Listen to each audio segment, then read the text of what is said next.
നമസ്കാരം. Today at മലപ്പുറത്തിലേക്ക് സ്വാഗതം. മലപ്പുറം പാങ്ങ് പടിഞ്ഞാറ്റുമുറിയിൽ ലോറിയും ബൈക്കും കൂട്ടിയിടിച്ച് ബൈക്ക് യാത്രക്കാർക്ക് പരിക്ക്.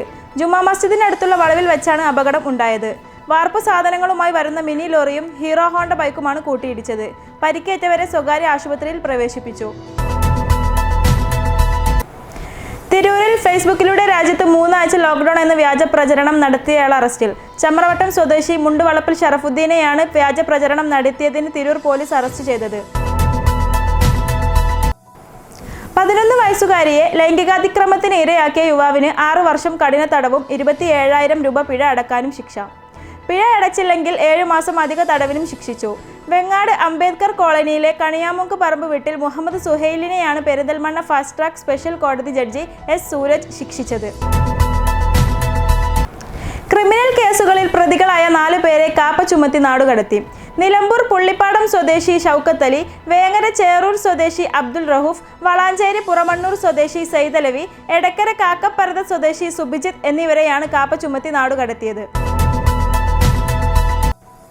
കിഫ്ബി ഫണ്ട് ഉപയോഗിച്ച് കൊണ്ടോട്ടി സർക്കാർ താലൂക്ക് ആശുപത്രിയിൽ ആധുനിക സൗകര്യങ്ങളോട് കൂടെയുള്ള കെട്ടിട സമുച്ചയം നിർമ്മിക്കാനുള്ള പദ്ധതിയിൽ കരാർ ഉറപ്പിക്കൽ അവസാന ഘട്ടത്തിൽ.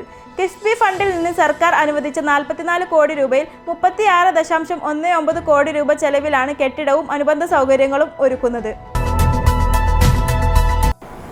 നിരവധി വിനോദസഞ്ചാരികൾ പതിവായി എത്തുന്ന കടലുണ്ടി കടവ് പാലത്തിന്റെ കൈവരികൾ അപകടാവസ്ഥയിൽ. പരിചരണമില്ലാത്തതിനാൽ തന്നെ കോൺക്രീറ്റ് അടർന്ന് കമ്പികൾ പുറത്തു കാണുന്ന നിലയിലാണ്. അഴിമുഖ പ്രദേശത്തായതിനാൽ കാറ്റ് കാരണം കമ്പികൾ തുരുമ്പെടുത്ത് നശിക്കുകയാണ്. വിട പറഞ്ഞ സഹപ്രവർത്തകന്റെ കുടുംബത്തിന് കൈത്താങ്ങായി ഓട്ടോ തൊഴിലാളികൾ. കാരക്കുന്ന് പഴയടം പഴയതനായ തടിയംപുറത്ത് ഷെഫീഖിന്റെ കുടുംബത്തിനാണ് തൊഴിലാളികൾ കാരുണ്യഹസ്തമായി 9,254 രൂപ നീട്ടിയത്. മഞ്ചേരിയിൽ ഓട്ടോ ഡ്രൈവർ ആയിരുന്നു ഷെഫീഖ്. കാട്ടുപന്നി കുറുകെ ചാടി ഓട്ടോ മറിഞ്ഞായിരുന്നു ദാരുണാന്ത്യം.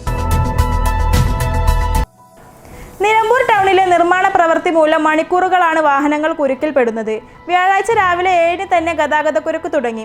കൊടും ചൂടിൽ മണിക്കൂറുകളാണ് യാത്രക്കാർ കുരുക്കിൽപ്പെട്ട് വഴിയിൽ കിടക്കുന്നത്. ഇതോടെ ടുഡേ അറ്റ് മലപ്പുറം സമാപിക്കുന്നു. പുതിയ വാർത്തകളുമായി അടുത്ത ദിവസം കാണാം. നന്ദി.